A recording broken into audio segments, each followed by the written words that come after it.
शर्मा परिवार मुंबई में रहता है, जिसमें पत्नी श्रीमती शर्मा और उनका चंचल बेटा रोहन शामिल हैं। एक दिन शर्मा परिवार के घर में एक अफरा-तफरी भरी सुबह थी। बारिश की बूंदों की रिमझिम और सुबह के सन्नाटे के बीच घर के अंदर की चहल पहल अलग ही थी। श्रीमती शर्मा रसोई में व्यस्त थीं, एक हाथ से नाश्ता बनाते हुए और दूसरे हाथ से अपने बेटे रोहन को होमवर्क में मदद कर रही थीं। रसोई में बर्तनों की खटरपटर और बाहर बारिश की बौछारें मिलकर एक अजीब सी धुन बना रही थीं। श्री शर्मा इन सब से अनजान अपने आराम कुर्सी पर बैठकर अखबार में डूबे हुए थे। हर सुबह की तरह आज भी वे राजनीति पर बड़बड़ाते हुए कभी कभी अखबार के पन्ने पलटते हुए अपने विचार व्यक्त कर रहे थे। ये नेता कभी नहीं सुधरेंगे, उन्होंने बड़बड़ाते हुए कहा। उनकी आवाज में एक निराशा थी जो हर दिन की तरह आज भी थी।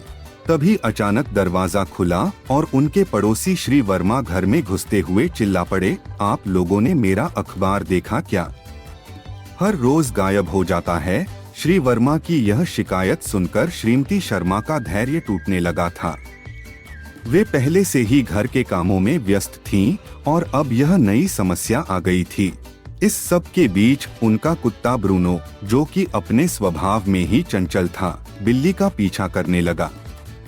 ब्रूनो की उछलकूद और बिल्ली की फुर्ती ने घर में और भी हलचल मचा दी। ब्रूनो के कारण रोहन का होमवर्क चारों तरफ उड़ने लगा और उसकी कॉपियां घर के हर कोने में बिखर गईं। रोहन, जो कि अपने होमवर्क में जुटा था, अब ब्रूनो को रोकने की कोशिश कर रहा था, लेकिन ब्रूनो का ध्यान कहीं और था। श्रीमती शर्मा अब अपने धैर्य की आखिरी हद पर पहुंच चुकी थीं। सबको शांत होने के लिए चिल्लाईं, सब शांत हो जाओ, मुझे और काम मत दो। उनकी आवाज में थकान और निराशा दोनों झलक रही थी। तभी दरवाजे पर दस्तक हुई और दूध वाला आया। लेकिन जैसे ही वह घर में दाखिल हुआ, वह बिखरे हुए होमवर्क पर फिसल गया और दूध हर जगह बिखर गया।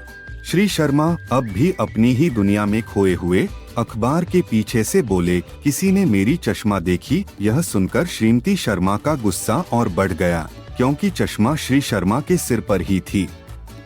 यह देखकर पूरी फैमिली हंसी में फूट पड़ी। घर की रोजाना की सुबह की नाटक को समझते हुए सबने मिलकर हंसने का फैसला किया। इस तरह की हलचल और हंसी मजाक से भरी सुबहें शर्मा परिवार के जीवन का हिस्सा बन चुकी थीं।